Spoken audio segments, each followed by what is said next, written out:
Hey guys, so as promised, Dr. Sharon Enoch will be coming up on our next episode. We thought it would be very proper to have someone from a professional stance. We as women and men experience so much of trauma, PTSD, depression, anxiety, the list goes on and on and on. And not everybody has access to professional help because unfortunately it does come at a cost. So we've made life a little simpler for all our listeners who can't actually afford to get professional help. And we brought on board Dr. Sharon Enoch, the renowned Sharon Enoch, to give her stance and her advice on a lot of these topics and subjects. So yeah, I hope it's extremely beneficial to everyone that's listening. And yeah, I hope you take back a lot from it. Dr. Sharon has helped thousands of women and men. So yeah, really looking forward to our monthly sessions with Dr. Sharon Enoch. Enjoy. Hey guys, welcome back to Truth Bombs and Hot Flushes, where midlife gets real, real, real. Today we have the magnificent Sharon Enoch. Hi Sharon, thank you so much for taking time out of, we know what a busy schedule you have, so we are absolutely privileged to have you here and thankful that we get to see you in the seat every month. With some, good advice for our listeners and viewers. So, how are you? I'm fine, very well, Chantel. Very well, very busy, Uh-huh. doing what I always do, the passion and the excitement of mental health management and just supporting people through life's very, very difficult journey, checkered with all kinds of things. So very busy at the moment. Lots of calls for involvement, presentations, some wonderful conferences that are finished off in October, September, October, and even August. So yeah, been very well. Thank you. It's actually wonderful to be on this program this morning. Thank you so much. So again, we're so appreciative for you taking this time out. But I know time is of the essence with you, so we're going to get right stuck into the crux of everything. Absolutely. So I've got tons of questions in here. I mean, if we could help just one or two people from this segment, I mean, we would have done our job. So Absolutely. let's get stuck into it. So Sure. what can our viewers or listeners actually expect from these monthly segments? And why is talking openly about mental health so important? Okay, so I've been labeled the resident psychologist. So, as the resident psychologist, I think your monthly podcast can certainly offer reliable, relatable, and practical mental health insights.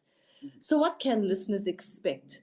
I think fundamentally an evidence based education input where the mental health discussions about symptoms, topics, etc., rooted in psychological research, just not myths and hearsay. Okay.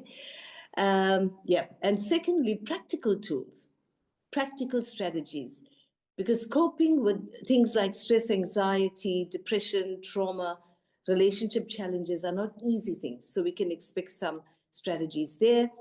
And then, of course, I will be able to share some real case examples with which I anonymized, obviously, with no anonymous information given regarding patients, but some cases, the principles of cases to help listeners relate and see that they can normalize their experiences because they're not the only ones. And then, of course, it also offers a safe space for reflection. So, why talk about mental health? Why is it so important? I think first and foremost, we are attempting to reduce stigma attached to mental health. And these open conversations assist to normalize these struggles and kind of makes it easy to say it's okay to seek help. Yes. And then, of course, we want to encourage early intervention fundamentally. Far too many people suffer silently. So discussing mental health increases the awareness of signs and symptoms and allows for timely intervention. Thirdly, it empowers listeners because the understanding of mental health gives people tools to manage mental health issues. And of course, it promotes literacy and builds community and support.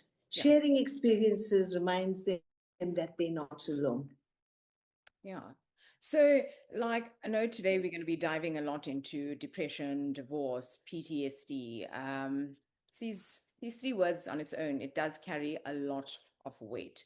But why do you think these topics in, I can't even say modern day society, it's over centuries, have been so swept under the rug and not addressed? Well, if it helps at all, this is an international phenomenon. I have the privilege, huge privilege of working across the globe, all the way from Australia and New Zealand through Europe, all the way to Russia in the East, and nothing's different. Nothing's different. So why? I think the pain that sits quietly behind our smiles, behind our busyness, behind the words that say, I'm fine, it's actually concealing these struggles, not because these struggles don't matter, but because they matter too much. Yes. And society has taught us that strength means silence, that to keep your pain private is to be dignified, and that showing emotion is weak. So depression is swept under the carpet because people still think you should just snap out of it. Yeah. If you don't snap out of it, there's something wrong with you. Yeah. Divorce is hidden because divorce is often seen as a failure rather than an ending that might just be the beginning of a lifetime of wonderful exploration of the self and healing. Post-traumatic stress, well, we don't talk about it. It forces us to face the trauma, and that makes people really uncomfortable. The problem is when we sweep pain under the carpet, it doesn't disappear. We just learn to walk with it, and that's the problem. Yeah. So, a quick little, I know this is totally off the topic, but I've always wondered because I think you're a brilliant mind, a brilliant woman, in so many different aspects. But if you weren't in this specific career, what would you have chosen? Is there anything else you would have chosen? Wow. I have to go with my gut here. And Yeah. that gut has kind of morphed over the years. I think I would have been a dramatic actress of a sort Wow.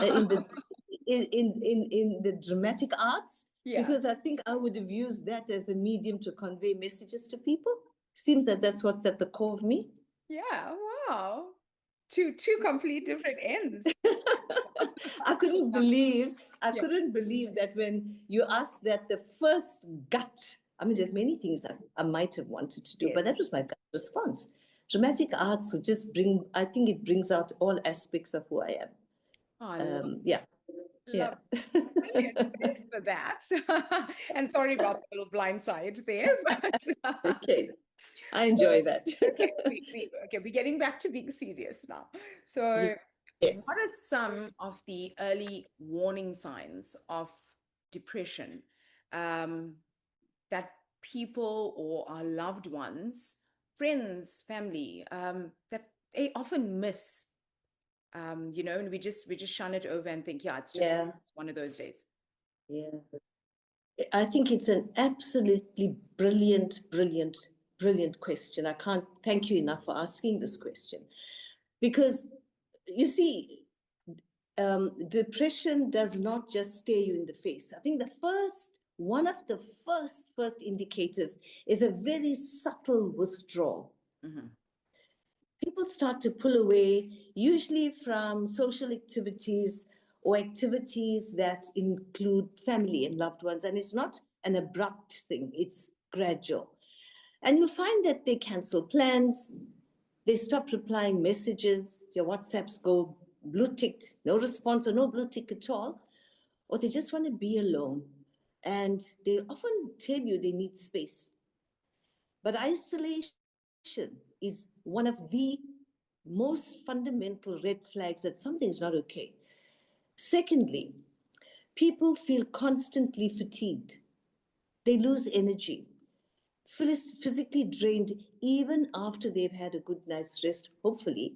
They're emotionally exhausted, so it plays out in their physical low energy. Then people display irritability because depression doesn't always look like sadness. Yeah. Especially men, and I'd like to make this point very clear. Men or high functioning individuals show up depression as frustration, a short fuse. It's a hidden sadness. And oftentimes they are misread as having an attitude, or they're very stressed, so just give them some space. Changes in sleeping patterns, either too much sleep, which obviously is an escape from the toughness of reality, and it's called hypersomnia, or hyposomnia, which is too little sleep. Trying to get to sleep is difficult, maintaining sleep is difficult. Appetite changes, very, very importantly, where one could lose interest in food, or you get what is generally called comfort eating. It's become a very comfortable space to say, I comfort eat, but watch that space, because it often reflects what the mind is carrying. And then, of course, difficulty to concentrate, forgetfulness, focusing, zoning out during conversations, and then loss of interest in pretty much anything and everything, from foods to activities, called anhedonia, negative self-talk. I'm not good enough. I'm tired. I'm always tired. I don't have confidence. And then physical symptoms with no clear medical condition. Persistent headaches, stomach aches, muscle tension, and just unexplained all kinds of physical manifestations. And finally, just masking, overcompensating, extra cheerful, hyperactive, masking the sadness underneath. These are fundamental red flags, which are often not detected. I'm so glad that you actually touched on men as well. Men and mental health. It's so important because I think we focus so much on us women and, going through midlife and going through all these different things that we got to deal with, and depression, anxiety. It seems to always be associated a lot with female, but there's so many men that are going through it. So I'm so thankful that you've actually touched that, because there's a lot of men in society that are going through this, but in a male role, you aren't supposed to be deflated. You're not allowed to, because man is strength, and you see that's the persona that they portray. So very appreciative of that. With that being said, I know there's a lot of myths surrounding depression, anxiety and depression.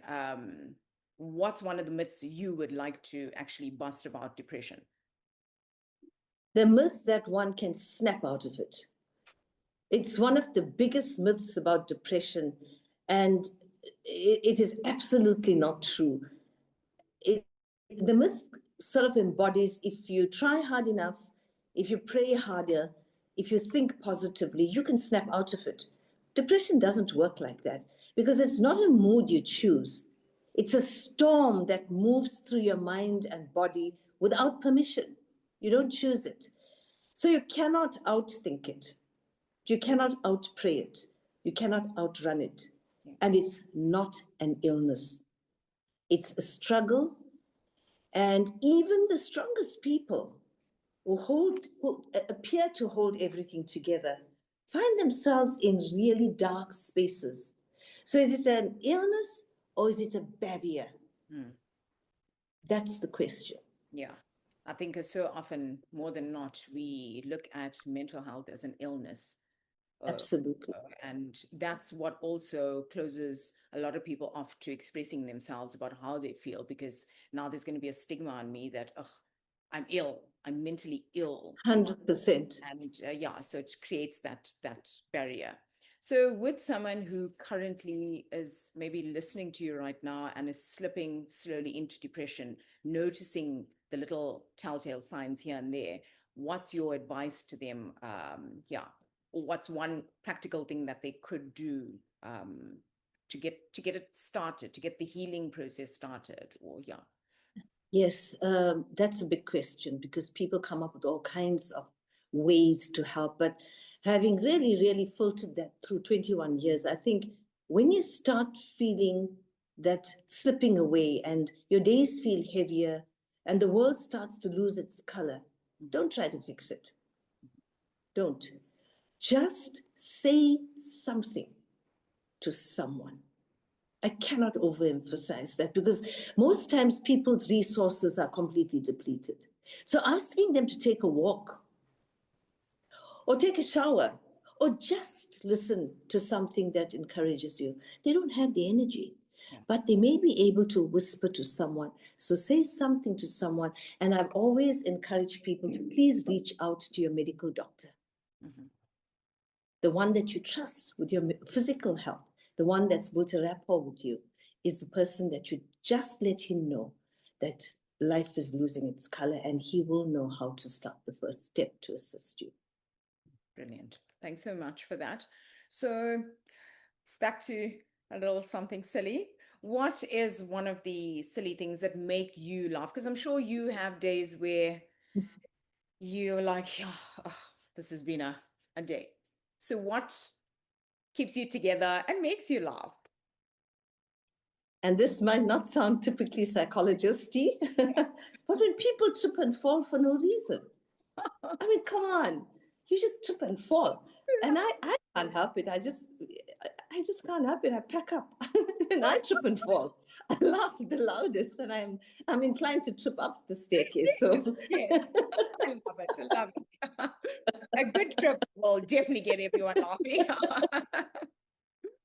Okay, so getting back to we now moving on to divorce. And yes. you know what a rife subject this is. Oh yes. On the rise. It is drastically on Yes. the rise, especially in this latter years.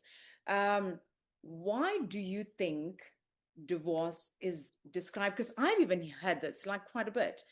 It's a grieving process. Why? Why? Mm. Yeah. Okay, so I think we know just information that moves around that grieving is associated with death. Mm. But why is divorce seen as grieving?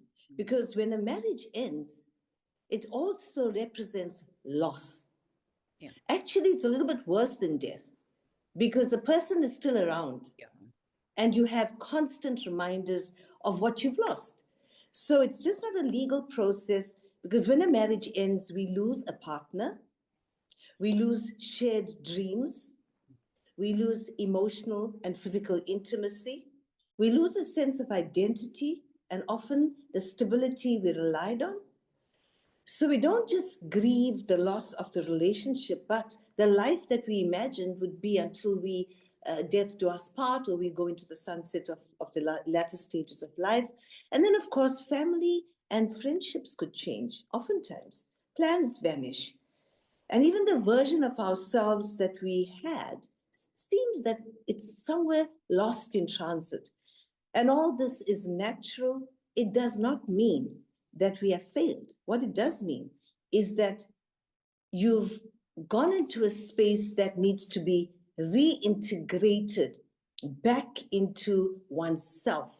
Mm-hmm. So recognizing divorce as grieving allows us to go through the process of shock, horror, disbelief. I can't believe this has happened, anger, frustration, sadness, acceptance. So loss is what underpins this extreme sadness that comes with all the other nuances of psychological stress. So, with regards to, I know, the two individuals going through a divorce, there's always a level of depression, anxiety. There's all these fields that go on. But we often more than not, forget about parents, kids. How do you actually protect your children's mental health after divorce? Because I think that is so important. It's the adults get so caught in the struggle, that they forget that there's kids, Absolutely. and their mental health needs to be addressed in order for them to grow happier and not have this one moment in their lives, affect them forever. How would parents go about, Yeah. because not all divorces end amicably, you know. Absolutely. And might I add, even in the most amicable divorces, the effects of divorce don't change fundamentally. And this is a big area of intervention in my practice. So, with children, I think the first thing to remember is that the sense of safety and stability and love is completely shaken. So, you have this foundational shake. And parents can protect their mental health by not doing two things. Okay. First of all, never place a child in a position where they've got to split their loyalty, because children don't know how to do that. One has to be neutral and do not use your child as your counselor or your psychologist by offloading your struggles onto your kid, thinking that they can assist you. What you actually do is you gravitate them away from the other parent. So, splitting that loyalty is like asking us listeners to please choose now between your mom and dad, should they go through a divorce. As adults, we can't do it. Secondly, refrain from alienating a parent by negative talk or loaded questions. Keep conflict away from the ears and eyes of children. Co-parent them as far as possible, respectfully, and look after yourself, because kids are smart, they're intuitive, they pick up. So if parents take care of themselves, then it filters down to children that they're still safe. Mm-hmm. The foundation is not completely gone. And finally, it's a big topic, but just in a nutshell, parents do not divorce children. That's the message that one needs to convey. We're not divorcing you. Yes, I think that's so We important. divorce each other. I think that's fundamentally what I would respond to. Yeah. So someone who's currently in the crux of divorce or just been through it and now they need to find this joy again. And so what's your quick advice for rebuilding and redefining, finding themselves again on a single perspective, from a single perspective? So we've got big topics, eh? Yeah. And trying to bring this and we trying to compress them into a peanut shell is not easy, but I will try. I think the first thing to do is engage in something that reminds you of you. Because remember, when we're in a marriage, we do merge our identities. So start small and start reconnecting with the core of you. Not easy. And of course, I have to say, you need to seek help. You need to seek support. And please find someone who knows what they're doing, because it can be a very vulnerable space and you can be completely misguided. But one step in the direction of something that reminds you of you, little things. Go back to the old interests you had. What about those hobbies you left behind eons ago? What about that friend that gave you so much social energy? Go back to forgotten aspects of your life. Take pen and paper, start writing. What was I before I married this person, or I got through the worst paces of this marriage? Where was that person? Right? And then start reconnecting and get support to execute your so-called plan to rediscover your identity. Brilliant. Well, there we go in a nutshell. Hi. Sharon can do this. So, quick one before we get into PTSD. What is one of your feel good movies or go to movies when you're experiencing it? I have to say, there's so many, but A Star Is Born. I just love it. I love it myself. It's a beautiful. I get goosebumps, Yeah. And that the theme song is just phenomenal. Yeah, I know. So yes, there we go. absolutely Okay. love it. So we're going to now be delving into PTSD, which, I mean, I myself have a lot of PTSD from a lot of different things over the years Yes, of yes. life, you know? So, yeah. So can you tell us what are some subtle signs that trauma is actually still living in both body and mind? Okay, so I think if we can just quickly understand that post-traumatic stress is not necessarily someone dying in a car accident or someone having a terminal illness. Post-traumatic stress is a result of any negative emotion that has caused severe emotional harm to a person. So it doesn't always show up as a flashback. It's almost like your brain goes back to the event and you play the video all over again. You get hypervigilance, startledness, fears, and a general elevated anxiety level. But in the body, why are my shoulders always tense? Why am I so restless at night? I don't sleep very well. Why does my tummy feel as if it can never settle? Why does my brain feel so foggy? Why am I so flat emotionally? I just don't seem to have the energy to feel positive. Why am I reacting so sharply and why do I snap? So trauma is like an echo at times. It's just this quiet vibration that runs through your nervous system after the event. So it shows up as hypervigilance, fatigue, avoidance, even when you think your life is calm. And of course, I have to say that the first step is to notice these whispers. Listen to the changes in your body, in your mind. And if we can recognize it, then we can start to take the steps towards dealing with it. It's a huge topic, but that's commonly how it presents in mind and body. Okay. So for someone having like a flashback or a panic attack, what advice would you give them as in the first thing they can do to kind of ground themselves and Okay, it's a good question, and I like your narrative that you use there.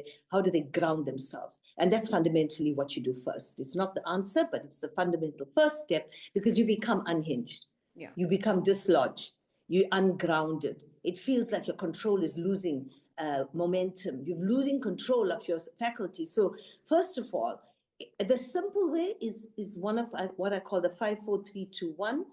And the purpose of this might sound simplistic, but the purpose is to redirect one's focus away from the physiological and the mental symptoms of a PTSD or a panic attack. One. So you look around sensorially, visually, and try to find 5 things that you can literally name that dissipates adrenaline and cortisol, and it redirects your attention away from what's happening. That's your visual. And then try touch some things. Touch 4 things.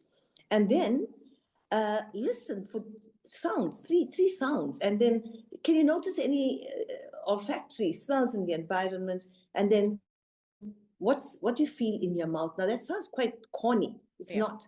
It's shifting one's psychological orientation and then breathing, very importantly, to get the diaphragm filled with air, and you count down from 5 to 1, and you just get the body to reposition itself as if you've got your feet on the ground. And then you ask yourself, where's my feet? Literally. And try and feel that you're actually on terra firma, you are safe, and it's not the end of the world. And then seek help, of course. Absolutely.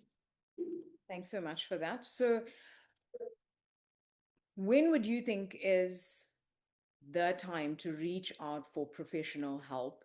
And in your opinion, what therapies generally work?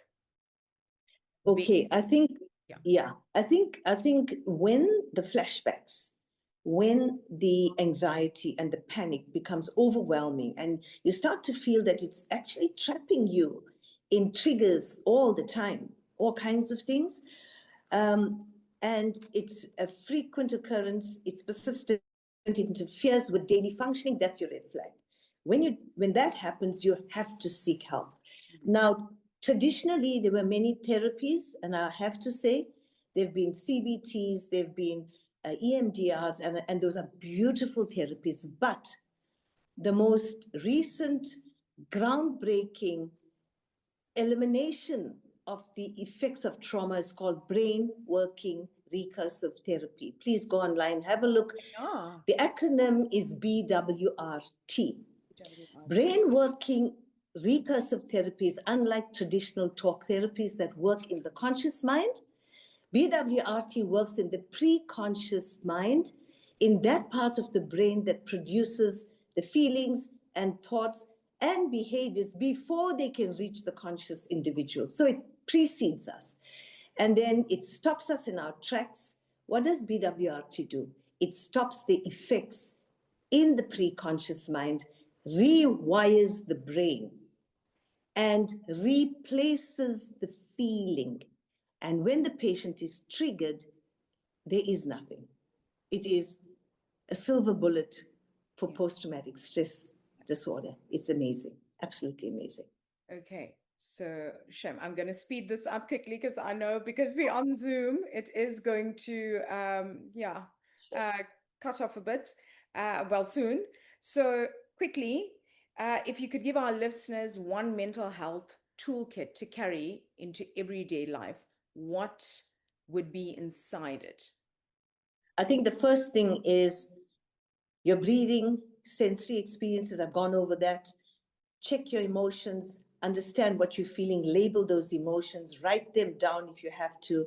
Find ways to self-soothe or just comfort yourself, visualization of safety, listen to auditory music, have cognitive tools to remind you to stop, to notice, and then find connections and supports, a list of people that you reach out to, and a mini emergency plan for panics or flashbacks. Like I said, the grounding. Now, a toolkit has a physical, a cognitive, an emotional, and a social component. And that's really a very prescient version, a very, very short version. Please understand that, okay? Okay. And also, for anyone listening who feels really completely stuck in depression, heartbreak, trauma, what's the first steps towards hope?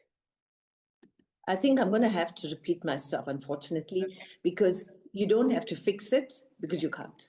Yeah. And you got to recognize that something's not right. I'm not okay. I'm not okay. Who can I speak to about the fact that I'm not okay? And who's the person that can help me with this feeling of not being okay, whether I'm physically not okay, cognitively foggy, emotionally up and down, socially withdrawing, tied up with the symptoms of depression, and those are the not okay list. And then you seek someone who can understand that. Your psychologist, I have to say it, is trained to understand it, not to criticize and judge it, and to facilitate you out of that dark place or scary place. Okay, before we say bye to you, so without giving too much away, what's one topic you're excited to actually tackle next month? The hidden struggle from burnout to breakthrough, ADHD in adults. That's something I'm looking forward to, because I constantly say this, that I really do think that I could possibly have ADHD. I really, and I know a joke around about it, but it's a thing. It's quite a serious, topic. So yeah, we're definitely going to be looking forward to that. So quickly before we go off, if we made a podcast bingo card for mental health, what's one square you think would always get ticked off? You're not alone, I think. Yeah. Brilliant.